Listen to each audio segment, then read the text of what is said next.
repeat this technique 4 more times for all of my O-shaped pieces. Okay, so that would be 1. You would do that for your X's as well. All right, so one more thing I want to show you is how to make the separations on your game board. So you may have opted to do a raised piece between your game board, or you may have opted for a carved piece between the sections of your game board. And same thing with your pieces. You may have added raised things or you may have added carved things. The technique can be used in both.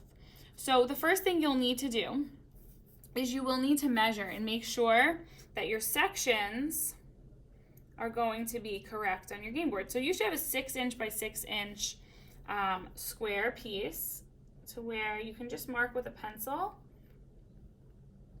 at 2 inches and at 4 inches. Okay, and then I'm going to move it down and mark again. So I'm very gently marking at 2 and at 4. And now you want these lines to be really nice and straight, otherwise your whole board will be kind of crooked. So I'm gently now drawing my nice straight line, and I'm going to do that here as well.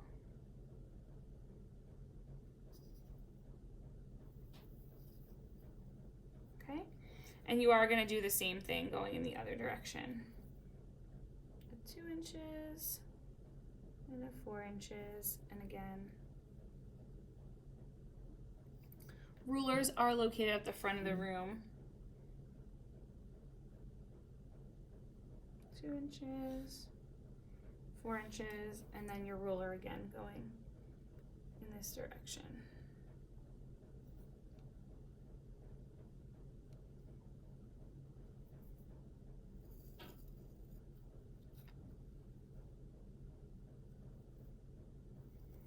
All right.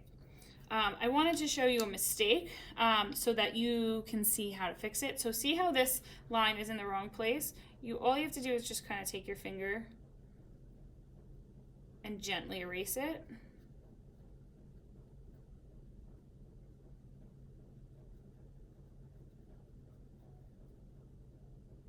And then you could put your marking.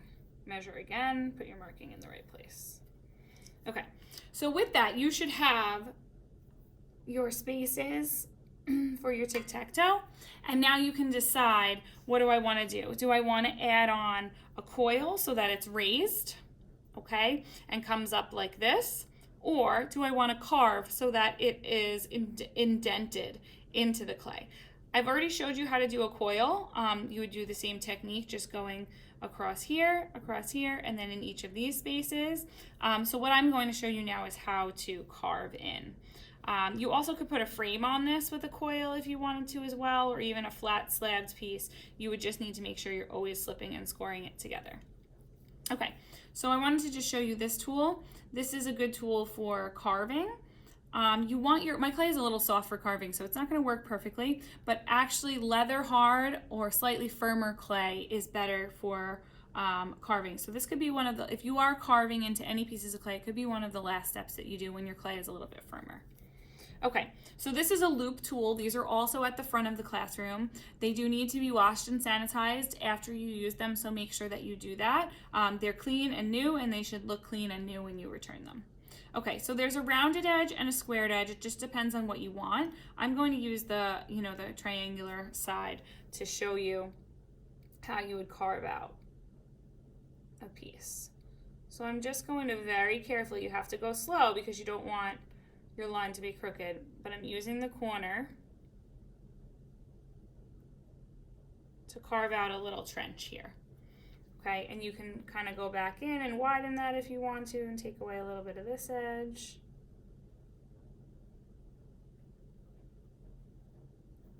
Okay, and then this is why it's easier to do when it is a little bit harder, so that your extra clay doesn't get stuck in there.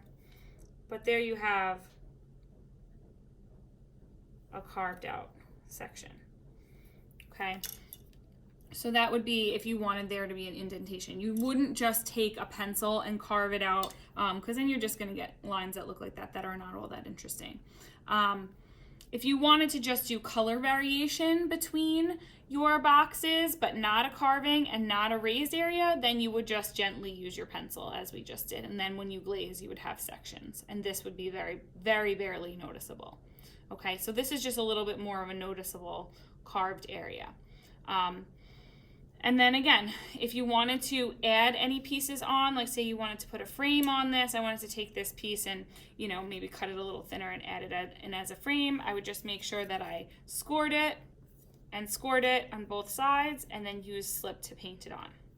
Okay, you can make this as elaborate as you want to, but those are the basic techniques that you will follow to complete both your game board and your game pieces.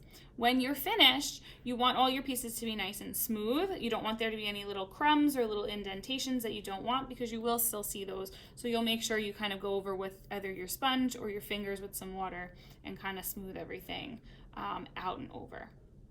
You are not going to leave these out to dry after you're done working on them, because I want to check them once I'm back in class. So once you feel that you are finished, you can take your pencil and write your initials, okay, on the back of each game piece, and then your full name on the back of the game board.